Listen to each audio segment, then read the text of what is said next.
With the hype building up for Super Smash Bros. Ultimate, I've been seeing quite a few comments, videos, and posts about leaks and rumors, which by itself is fine. Talking about what could be and insider information is always fun to think and talk about. But the Nintendo community has had quite a deep history with leaks and speculation, but although leaks and rumors have been very good at keeping the hype up, I do think that as a whole we should have a different viewpoint on leaks themselves. One thing before we dive deeper into this, let's clarify the difference between what a leak, rumor, speculation, and fact is, specifically for Nintendo. Even if it's obvious, I had a couple comments on my Smash Newcomers videos that were pointing towards leaks and rumors and referring them as evidence to completely debunk my video, which doesn't make any sense to me. Actually, speaking of that video, there's a live stream on the Japanese Nintendo YouTube channel set for the 16th, so probably expect a video then. Anyways, let's start with what a fact is. A fact is something publicly announced by Nintendo as a company, or specifically a representative of Nintendo, like Sakurai for example. Next up, a rumor. A rumor is something being passed on by trusted sources that aren't Nintendo themselves, like Emily Rogers, you know, the works. And speculation is from people like me who have no idea about anything and are just guessing. Wait, my bad. Educated guessing.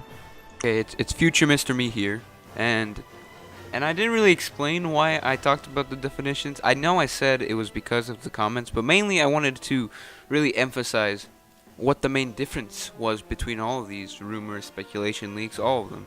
The main difference is the source.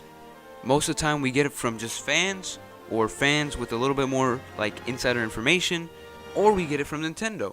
But it's all the source what matters. Okay, let's dig a little into the history of leaks and rumors for specifically Smash games. And up first is Smash 64, which has leaks, but doesn't fit my narrative, so Melee, you're up. Melee, because of the short development cycle, didn't have many leaks before the game came out, mostly misinformation after it came out. But that being said, shortly before Melee came out, someone leaked the whole roster, but people were furious with it and thought it was fake. They didn't like Dr. Mario being included and had no idea who Game & Watch and Roy were. And people were pretty shocked when it did come out and that roster being confirmed. After release, there was a rumor going around that if you shot all of the end credits, you'd unlock Toad. I had no idea where this came from, but I saw a lot of people talking about it and mentioning it, so I'm putting it in the video. And I think it's funny that anybody believed this. I guess it made sense back then, because there were more unlockables after doing really strange things before. Also, as an April Fool's joke, the magazine Electronic Gaming Monthly said after 20 kills in Cruel Melee, they would unlock Sonic and Tails. Now, Melee came out after that, and was still kind of popular. None of these leaks or rumors really affected how the game was perceived. But our next game on the hit list didn't really get that much luck. Brawl. This is where the word troubling in the title comes in. A couple of the early leaks were just things that were straight up misinformation being stated as facts. Things like a post on the Smash boards claiming to be a translation from a response Sakurai made on a Japanese forum talking about Muddy Mole from the Game Boy puzzle game, saying Muddy Mole so interesting and might already be in the game, which is false if you haven't noticed. Also, rumors that circulated was that Sakurai was on a radio show where he announced Ridley and Bowser Jr. as playable characters for Brawl. If you couldn't tell, this is also fake. The pretty funny thing is, as Brawl got later into development, people got tired of fake leaks since there were just so many. So as Brawl got closer to release and more legitimate leaks started coming out, less and less people started believing them. There was one specific post on the Smash boards actually leaking most of the roster and the final roster number, and it was edited by a moderator saying that it was fake, which is pretty funny. It must suck to be that guy now, huh? And then when Brawl came out, I feel a lot of people bought into these fake leaks towards the beginning and made the game out to be more than what it was. And it's probably a significant reason to why it's now considered one of, if not the worst Smash game. But that's enough for Brawl. Let's talk about Smash 4. So there are some notable leaks that happened, but they don't fit my narrative either, so let's skip them and let's talk about the big one. Legit, probably the biggest leak to ever happen.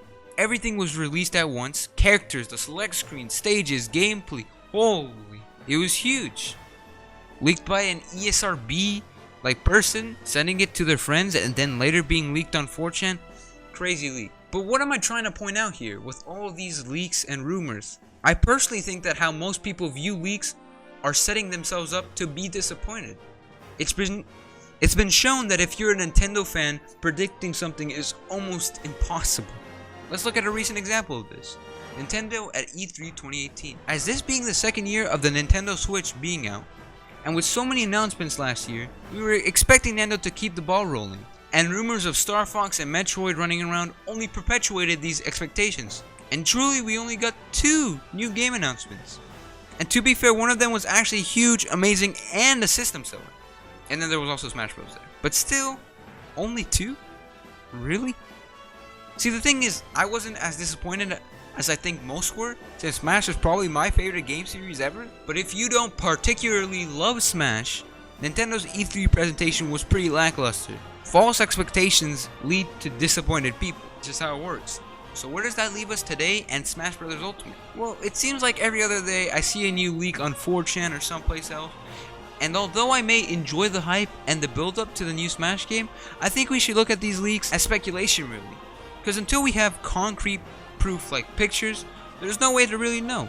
I think it's kind of the same way I feel about videos and Reddit posts talking about these leaks. They talk about them almost as if they were gospel, that they were fact. And the truth is, they're not. They're borderline speculation. There's no way for us to know any of this being true until it comes out. So, take everything you read out there with a grain of salt. Look at the pictures, and then take those pictures with a grain of salt, because you never know. So hopefully you got something out of this, or at least learned something new. If anyone is interested in being up to date with some of these rumors and leaks, I recommend Kent.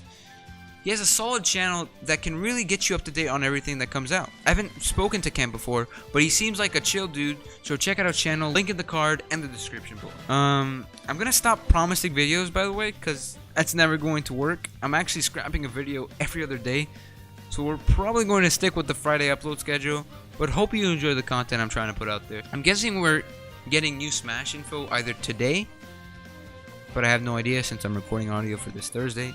So I guess tomorrow, but you're watching this video Friday. Yikes. See you soon, or next week. Either way, bye.